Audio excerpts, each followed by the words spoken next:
What's up guys, I'm going to show you guys how to change your reverse lights from this kind of incandescent bulb to this bright white and nice LED bulb right over here. So not only does the white look more like a newer car on the outside, but from the inside, if you have a review camera like myself, you'll see on the right side of the screen it's a little bit brighter than the left, and that's because the white LED is actually emitting more light than the amber, sort of, not quite amber, but incandescent bulb is kind of giving off. It's more of a yellowish tint. To make this as easy as possible, you probably want to remove your outer tail light. It is only 3 8mm screws. You will need a deep socket like this over here, as they're pretty deep in there, but it'll make the entire process much easier to do.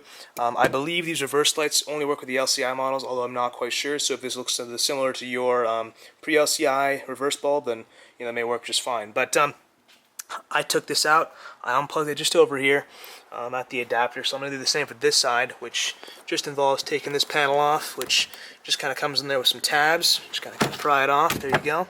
I'm going to disconnect this connector over here, and then I'll disconnect the actual tail light itself and pull it out and then show you guys what we need to do from there. Just wanted to point out the 3 separate 8mm bolts. There's one over here, it's actually a nut, and there's one over here. Kind of hard to see, but you can feel around for it. And then one just where the end of my fingertip is. Once you get these 3 off, just kind of push one of the kind of screws out, and the entire housing should just kind of pop out. Obviously, I've already disconnected the harness, and without scratching anything, you can get the entire thing right out.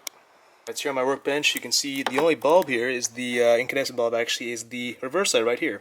The rest of the entire housing is LED, which is great, but I don't know why they kind of cheaped out on the reverse light. Maybe at the time, the reverse lights weren't bright enough that were LEDs. So, to remove this, there are 2 T20s on either side. Remember, the white wire goes on top, the gray on the bottom.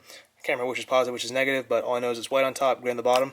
I have a replacement LED right over here. So as you can see, here is the LED white light itself. And I believe this is the resistor that makes it CAN bus friendly. So I'm going to actually double side tape this just the top, kind of in the middle of the housing over here, just get out of the way. These do get kind of hot, so you don't want it kind of just laying around. I definitely want to put it somewhere. So get these 2 T20s out, and the entire thing should slide out. A few moments later. Alright, as you can see, I've got my new LED reverse light installed with the resistor up here, double-sided taped down with this just trim tape, Scotch trim tape, so pretty good stuff. Gonna reinstall the light, I'll add it properly, make sure it's kind of centered in that little housing area, reconnect the harness, and then we should be good to go.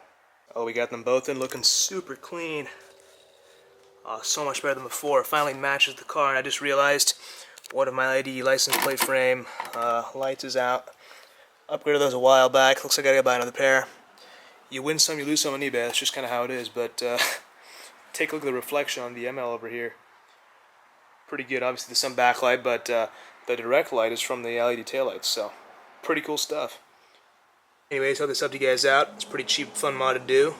Makes a pretty big difference visually. And although you never really see these things, it's good to know, especially when it's functional with the reverse camera. But that's it for this video, and peace out.